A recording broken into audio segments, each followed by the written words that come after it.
Dobro jutro, tukaj je Valentin, ura je 7:30. Danes bom pa govoril o moji izkušnji z Hare Krišna gibanjem. Pred nekje 15 leti sem začel intenzivno proučevati psihologijo, duhovnost, ezoteriko, metafiziko.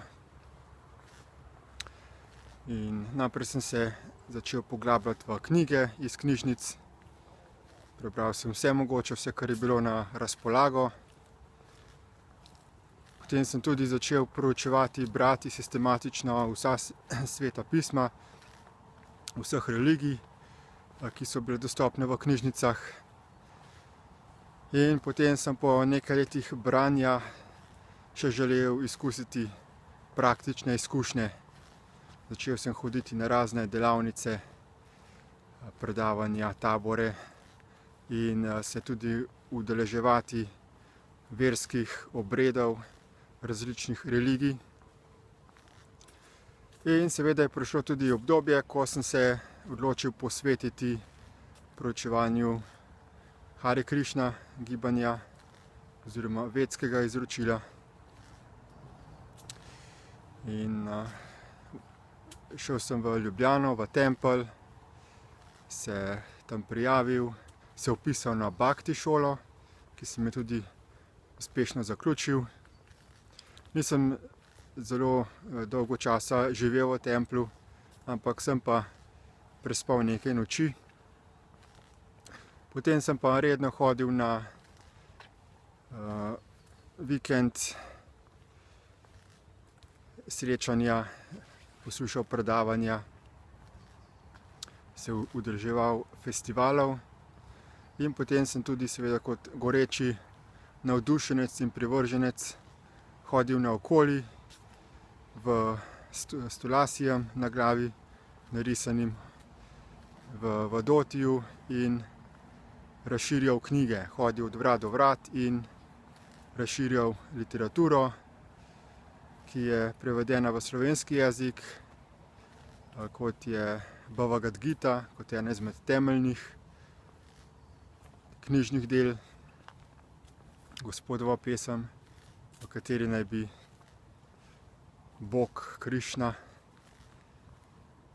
človeštvu razodel, kaj je smisel življenja. In pri Hare Krišni me je marsikaj privlačilo, marsikaj me je pa potem tudi odbijalo in seveda sem se zaradi tega tudi odločil prenehati biti član tega gibanja. Zelo sem se poglobil v knjige, vse sem preštudiral, vse, kar je bilo na voljo v Sloveniji iz Hare Krišna gibanja. In navduševalo me je to, da se gre za religijo, ki je nenasilna, da se propagira vegetarijanstvo, da se ne pobija živali, da se oblači v kar sorazmerno udobna oblačila, da se deluje na osnovi bhakti joge, joga ljubezni, medsebojnega sprejemanja, čaščenja. Všeč mi je bilo, da so vsi v templju bili prijazni, spoštljivi,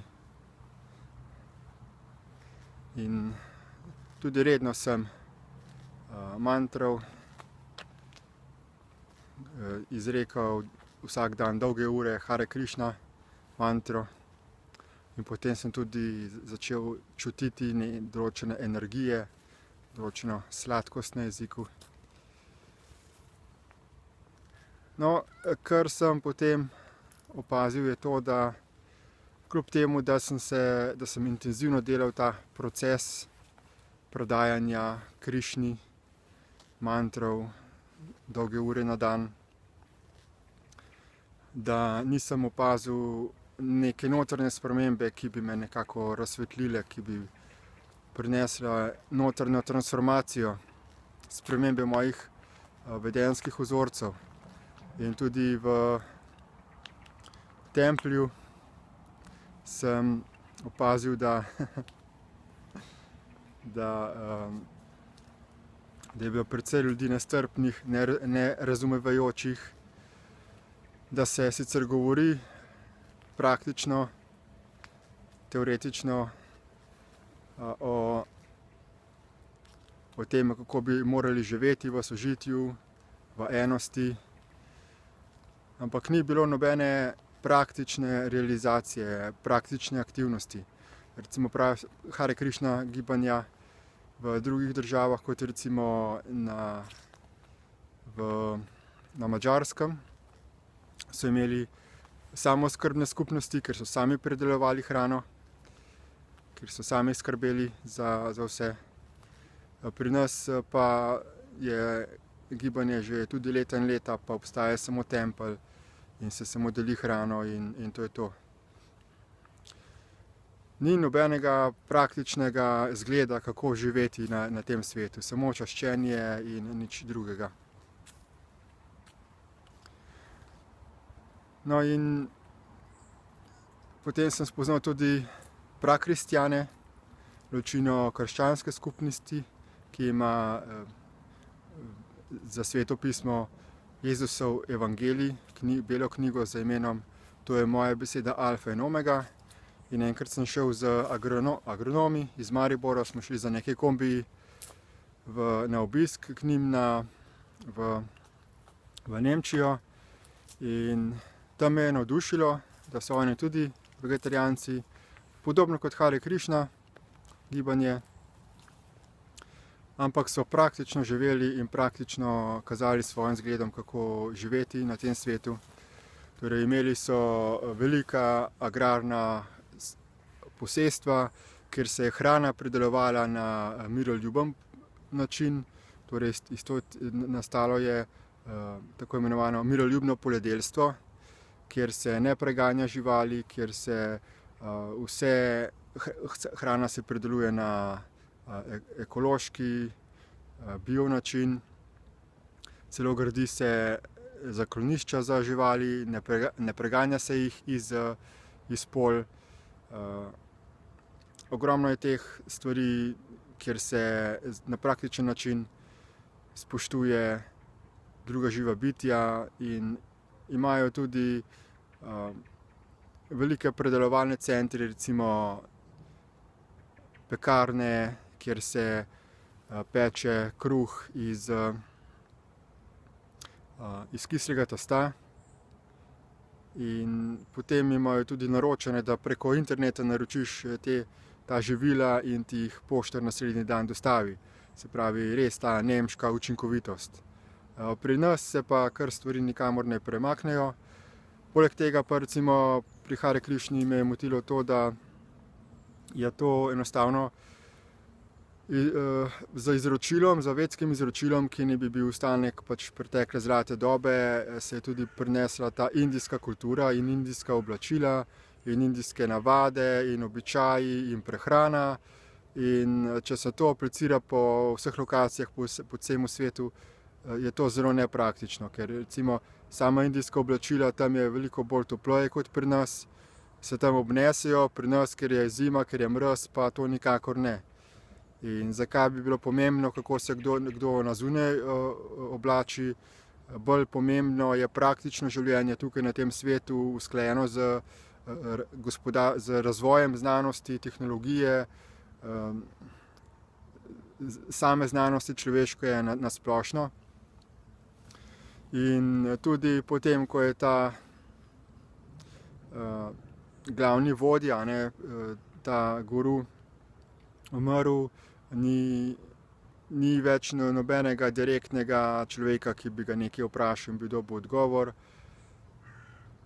Zato sem potem toliko bolj bil navdušen nad Destiny gibanjem, ker tukaj je pa direktna povezava z onostranstvom, z duhovnimi bitji, ki ti dajo direktne odgovore, kako ta svet deluje.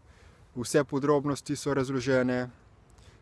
Besedilo je pojasnjeno, vse pojasnjeno na sodoben način, v sodobnem jeziku, na preprost način. in to vse podrobnosti, tudi najbolj kompleksne, mistične podrobnosti delovanja tega stvarstva.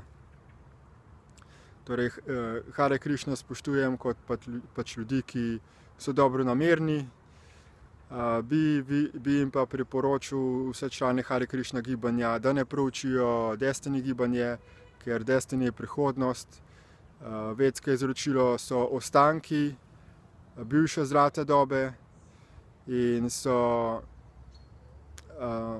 interpretacije določenih gradiv, prevodi. Destiny je pa aktualna beseda, so informacije nove zlate dobe, ki prihajajo v ta svet, kot lahko temu rečemo nove zlate dobe. Zato predlagam vsem, ki so globoki duhovni iskalci, da proučijo Destiny informacije, ker so res čudovite in na ta način bomo lahko vsi skupaj ustvarili boljše razmere na tem svetu. V videu od spodaj v povezavah pod opisom bom dal gradivo, povezave do spletnih strani, kjer si boste lahko te stvari pogledali. Tako da vabim vse, da proučite te zadeve in se opolnomočite. Hvala za pozornost in nasvidenje naslednjič.